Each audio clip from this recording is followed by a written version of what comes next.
दोस्तों अस्सलाम वालेकुम और स्वागत है आप सभी का। मालेगांव सियासत ने एक बार फिर से पूरे मुल्क का ध्यान अपनी तरफ खींच लिया है। पिछले 2 दिनों से हर तरफ सिर्फ एक ही चर्चा है, मालेगांव नगर निगम के मेयर का चुनाव। आप सब जानते हैं कि नसरीन बानो शेख जो इस्लाम पार्टी से हैं, वो अब मालेगांव की नई मेयर चुनी गई हैं। उन्हें 43 वोट मिले और उन्होंने अपनी प्रतिद्वंदी को हरा दिया। लेकिन इस पूरे चुनाव में जितनी चर्चा जीतने वालों की नहीं हो रही है, उससे कहीं ज़्यादा बात हो रही है मजलिस-ए-इत्तेहादुल मुस्लिमीन यानी एआईएमआईएम की। लोग पूछ रहे हैं कि आखिर मजलिस ने इस चुनाव में हिस्सा क्यों नहीं लिया? मजलिस के कॉरपोरेटर्स तटस्थ यानी न्यूट्रल क्यों रहे? क्या यह फैसला सही था या गलत? आज हम इसी पर विस्तार से बात करेंगे और उन लोगों को जवाब देंगे जो बिना सोचे समझे उंगली उठा रहे हैं। जी हाँ दोस्तों, मालेगांव की सियासत को अगर आप करीब से देखेंगे तो आपको समझ आएगा कि यहाँ के हालात हमेशा से दिलचस्प रहे हैं। इस बार का मेयर चुनाव भी कुछ कम नहीं था। एक तरफ इस्लाम पार्टी, समाजवादी पार्टी और कांग्रेस का गठबंधन था और दूसरी तरफ विरोधी खेमा। ऐसे में एआईएमआईएम का स्टैंड बहुत अहम था, लेकिन एआईएमआईएम ने फैसला किया कि वो किसी को भी वोट नहीं देंगे। अब कुछ लोग इसे कमजोरी कह रहे हैं, लेकिन असल में यह एआईएमआईएम की मजबूत विचारधारा और उनके उसूलों की जीत है। दोस्तों, बैरिस्टर असदुद्दीन ओवैसी की सियासत कभी भी कुर्सी की मोहताज नहीं रही है। उनका मकसद हमेशा से मुसलमानों की एक आज़ाद सियासी पहचान बनाना रहा है। मालेगांव में जो गठबंधन बना, उसमें पार्टियां शामिल हैं जो हमेशा से एआईएमआईएम को बी टीम कहती आई हैं। आज वही पार्टियां एक साथ आकर कुर्सी हासिल कर रही हैं, तो सवाल यह है कि एआईएमआईएम उन लोगों के साथ खड़ी हो जाती तो जो उन्हें दिन रात बुरा भला कहते हैं, हरगिज नहीं दोस्तों। एआईएमआईएम का न्यूट्रल रहना दरअसल एक बहुत बड़ा सियासी संदेश है। इसका मतलब यह है कि मजलिस किसी की जेब की घड़ी नहीं है कि जब चाहे इस्तेमाल कर लिया। मजलिस के अपने उसूल हैं।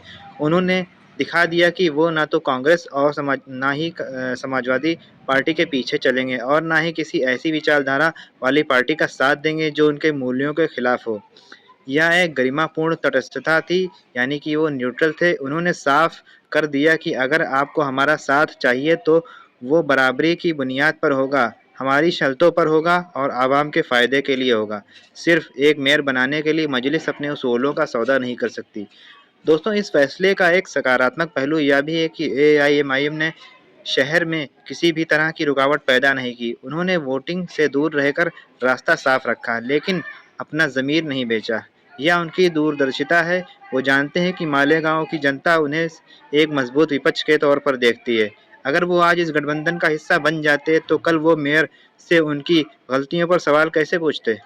एक लोकतंत्र में जितना ज़रूरी मेयर का होना है, उतना ही ज़रूरी एक ईमानदार विपक्ष का होना भी है।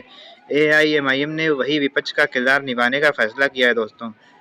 अब रही बात आगे की, तो सियासत में कोई भी रास्ता हमेशा के लिए बंद नहीं होता। जो लोग आज सवाल उठा रहे हैं कि क्या मजलिस कभी साथ आएगी, उन्हें यह समझना चाहिए कि एआईएमआईएम हमेशा से इत्तेहाद यानी एकता की बात करती है, लेकिन वो एकता मुसलमानों के हक के लिए होनी चाहिए, ना कि सिर्फ कुछ लोगों को कुर्सी पर बिठाने के लिए।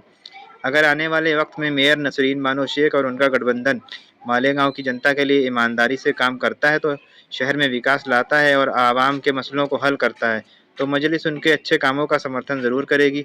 मजलिस का मकसद हमेशा से तरक्की और हिफाजत रहा है। अगर कोई पार्टी इस एजेंडे पर साथ आना चाहती है तो मजलिस के दरवाजे कभी बंद नहीं होते, लेकिन याद रहे, यह साथ दोस्ती और बराबरी का होगा, गुलामी का नहीं। दोस्तों, मालेगांव की जनता बहुत समझदार है। वो जानती है कि कौन उनके लिए खड़ा लड़ रहा है और कौन सिर्फ कुर्सी के खेल में लगा हुआ है।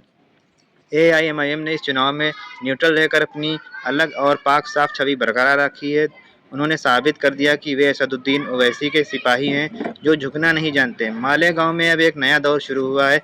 एक तरफ मेयर हैं और दूसरी तरफ मजलिस जैसा मजबूत पहरेदार।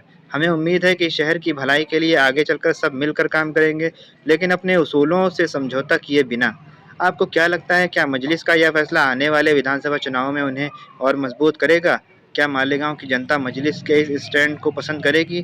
अपनी राय कमेंट में ज़रूर बताएं। हम इसी तरह की बात आप तक पहुंचाते रहेंगे। बहुत बहुत शुक्रिया दोस्तों।